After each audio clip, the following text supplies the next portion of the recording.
Ciao amici del bosco, oggi vediamo i consigli per l'orto di maggio.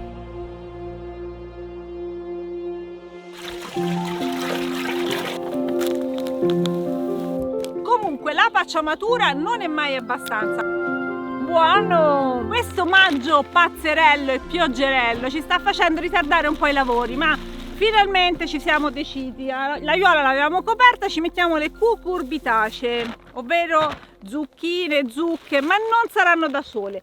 L'avevamo coperta, quindi la terra è lavorabile. Siccome sono piante esigenti ci mettiamo il compost, ma per fare tutto questo lavoro ho ben due aiutanti questa volta, Cristiano e anche Alessio. A maggio il compost è quasi pronto, l'ultima giratina, lavoretto dei lombrichi. Dosaggio abbondante. Nell'aiuola fertilizzata in vista dell'arrivo delle cucurbitacee abbiamo messo circa 1 litro di compost per ogni metro quadrato. Anche se il compost è uno degli ammendanti più digeribili per il suolo, attenzione a non esagerare, perché se diamo tanto nutrimento le nostre piante in qualche modo andranno a compensare, come richiamando dei parassiti che vanno a succhiare le loro sostanze. Guarda che bel compost! Dopo mesi e mesi di lavoro, vedere questo bel materiale che finisce a terra dà soddisfazione. Quasi quasi è troppo asciutta la terra, l'ho tenuta coperta un sacco e ora è parecchio asciutta. E vedi che siamo in 3 perché la terra è bella, è viva, è bella, però non è che stia proprio sta terra facile la mia. Un serpente. Qui siamo in mezzo alle fave e dobbiamo gestire il sovescio che avevamo cresciuto insieme, quindi a questo punto io non posso sfalciare con un mezzo, ma vado con le forbici. Tutto questo materiale però è prezioso, lo lascio a terra e diventa la mia pacciamatura. Nel frattempo questi bellissimi fiori di facelia li abbiamo fatti sbocciare perché sono stati frequentatissimi dagli insetti. Per adesso siamo arrivati in fondo, poi ricomincia a piovere, quindi adesso ricopriamo e a breve facciamo i trapianti e le semine, se possibile raffinando ancora un pochino di più la terra, soprattutto dove andiamo a mettere la piantina. E qui mettiamo subito i fagioli. Ok ragazzi, bisogna sempre adattarsi alle condizioni. Quest'anno piove, è difficile avere il terreno in tempera, quindi facciamo un solchietto leggero per mettere i fagioli. Sto spostando la pacciamatura che c'era per poi rimettercela. Non ci arrendiamo, prima che ricominci a piovere cominciamo a seminare. Questi sono dei fagiolini dall'occhio molto rustici, ce la dovrebbero fare in qualsiasi condizione. E poi proviamo anche con dei borlotti.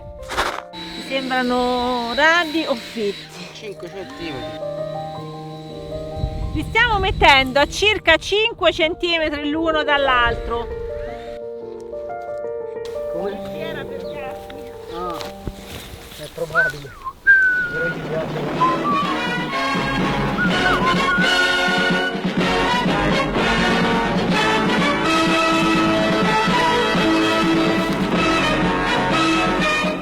Pensiamo anche ai vialetti, siccome abbiamo queste belle cortecce facciamo un parquet tra un'aiuola e l'altra e si decomporrà e aiuterà tantissimo la creazione di humus.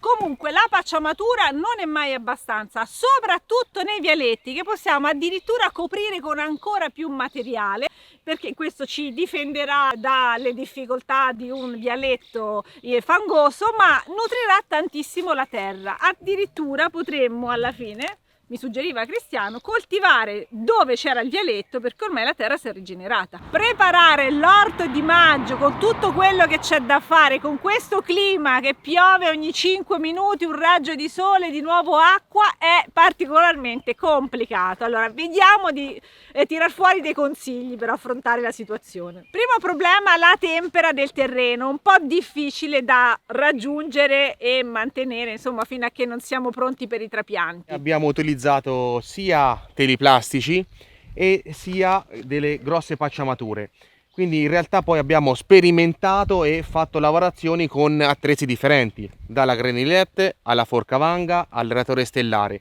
in base proprio alla tempera del terreno che cambiava in realtà proprio anche nella stessa aiuola. In alcuni casi abbiamo prediletto delle lavorazioni molto più superficiali. Con questo clima, un giorno caldo, un giorno freddo, anzi la mattina fa freddo, il pomeriggio si muore di caldo, che trapiantiamo? Come facciamo? Come ci regoliamo con le colture più delicate che si mettono in questo periodo? Osservare sempre le temperature. Determinate coltivazioni, soprattutto quelle estive, vogliono almeno 15 gradi stabili. Questo è molto importante. Anche perché se abbiamo una temperatura ottimale il giorno ma la sera c'è una grande escursione termica, le nostre piante andranno sicuramente in stress e rischieranno anche di ammalarsi. Soprattutto questo clima caldo umido semitropicale porterà sicuramente molte patologie, quindi lavorare anche molto di prevenzione e di osservazione.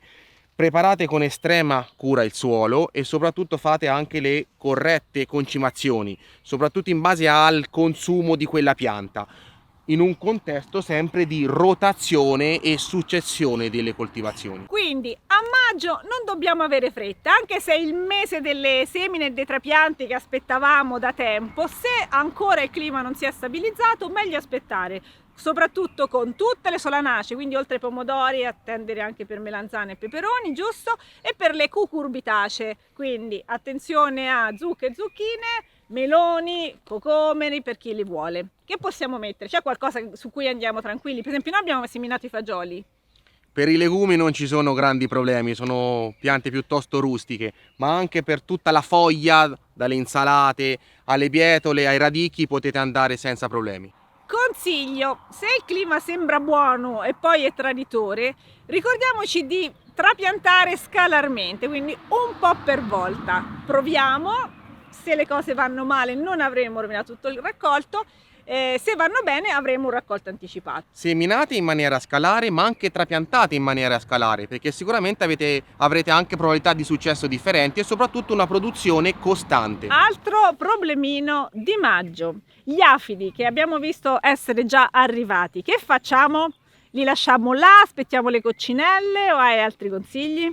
Intervenite, prevenzione è sempre ottimale e anche le coccinelle sicuramente ci aiuteranno, però se avete delle infestazioni importanti, e questo può accadere anche in pochissimo tempo, intervenite con prodotti come i macerati di erbe, come quello di ortica, ma ancora più efficace l'olio di neem o il sapone molle potassico. Sui sistemi per proteggersi dagli afidi abbiamo fatto più di un video e trovate un sacco di consigli. Oltre al sapone molle e all'olio di neem ci sono dei preparati naturali come per esempio il macerato di ortica, ma si può anche ricorrere ad una rimozione manuale, quindi andatevi a vedere i video per avere altre informazioni. Oltre ai trattamenti contro i parassiti, in questo periodo si possono fare i trattamenti nutrienti, quindi dare qualcosa da mangiare alle piantine attraverso le foglie.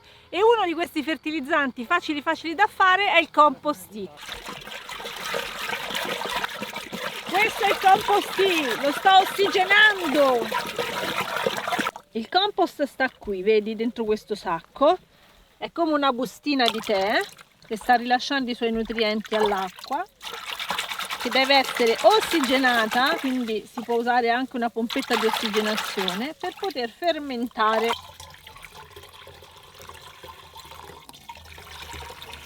La ricetta del compost tea la trovate in uno dei nostri video dentro il canale YouTube del Bosco di Ogigia o anche nel ricettario con tutti i suggerimenti per nutrire il suolo. Uno dei raccolti che mi piacciono tantissimo e che si fanno a maggio sono i fiori dell'aglione. Gli scapi fiorali vanno raccolti perché il bulbo si possa ingrossare, quindi io vado adesso con le mie forbici a fare un taglietto obliquo in modo che non si creino poi ristagni d'acqua e me lo porto a casa e me lo cucino. Si utilizza sia questa parte qua che anche l'embrione del fiore. Buono! Un aggiornamento dalla nostra aiuola mista dove abbiamo seminato tantissime piantine diverse. Ho già raccolto parecchio, ma come vedete è tutto bello compatto. I primi ad essere raccolti sono stati i ravanelli, ce ne sono ancora parecchi. Altra pianta che sto raccogliendo è la rucola. Ecco, la rucola è venuta fina, eccola qua. Mi consumo queste foglioline qui che sono buone. Ora con le foglioline di rucola e con le foglioline dei ravanelli ci viene un pesto buonissimo. Facciamo spazio a nuovi ortaggi. Qui per esempio ci sono degli spinaci. Quindi per me la consociazione mista fitta così è promossa, perché in poco spazio ho tanti raccolti diversi. I lupini sono proprio belli. Questo solo per la bellezza vince su tutti, è il fiore del cisto in questo cespuglio che ne produce tantissimi. Sotto a questo casino ci stanno le patate, anche quest'anno non mi sono messa a scavare, le ho soltanto pacciamate bene e adesso stanno spuntando. Aggiornamento anche dalla Jugel Culture, dove ci sono un sacco di colture diverse, ma quella prevalente e quella che apprezzo di più in questo periodo sono le fragole. Guardate che belle, sono pronte, stanno maturando e vengono anche belle grandi. Guarda che bei fiori che c'ha l'erba cipollina. Dai ragazzi, non perdiamo altro tempo, andiamo a lavorare perché nell'orto di maggio di cose da fare ce ne sono tante.